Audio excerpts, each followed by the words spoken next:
공무집행방해 사건 상담을 하다 보면 아직도 많은 분들이 공무집행방해죄를 상대적으로 가벼운 범죄로 생각하고 이 정도면 벌금 나오지 않나요? 라는 질문을 합니다. 하지만 실제 소송과 판례를 접하는 변호사로서 현실은 전혀 다르다고 말씀드리고 싶습니다.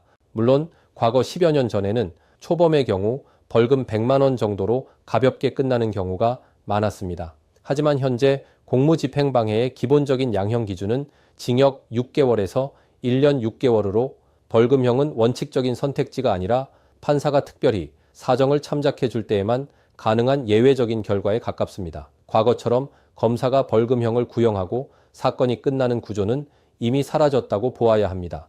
요즘 공무집행방해는 술에 취하여 벌이는 우발적인 실수로 보지 않습니다. 공권력에 대한 직접적인 도전으로 평가되고 초범이라 하더라도 곧바로 구공판으로 넘어가 실형이나 법정 구속까지도 충분히 검토됩니다. 처음인데요, 기억 안 나는데요 라는 말이 더 이상 방패가 되지 않는 사건이 바로 공무집행방해죄입니다. 공무집행방해 사건을 수없이 다루며 절실하게 느끼는 점은 이 범죄의 형량은 법 조문이 아니라 결국 판사의 판단에 달려 있다는 사실입니다. 같은 사건이라도 누구는 벌금으로 끝나고 누구는 징역형을 선고받습니다. 그 차이는 우연이 아니라 판사를 얼마나 설득했느냐의 차이입니다. 실제 상담했던 사건 중 집행유예 기간 중이었고 공무집행방해 전과까지 있는 의뢰인이 있었습니다. 이 사건에서 벌금이 나오지 않으면 집행유예가 취소되고 과거형까지 더해 수년간 실형을 살아야 하는 상황이었습니다. 선택지는 거의 없었습니다. 무조건 벌금형을 받아야 했습니다.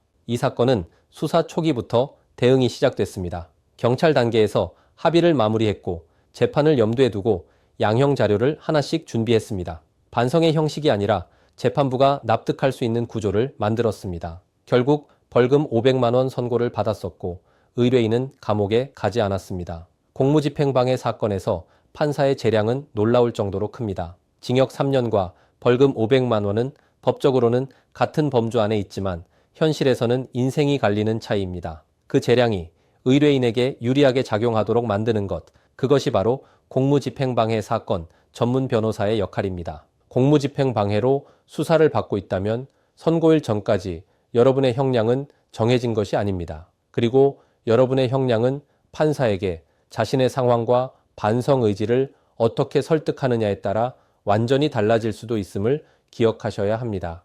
혼자 재판부를 설득하는 일은 결코 쉽지 않습니다. 그래서 공무집행방해 사건만큼은 반드시 경험 있는 변호사의 조력이 필요합니다. 감사합니다.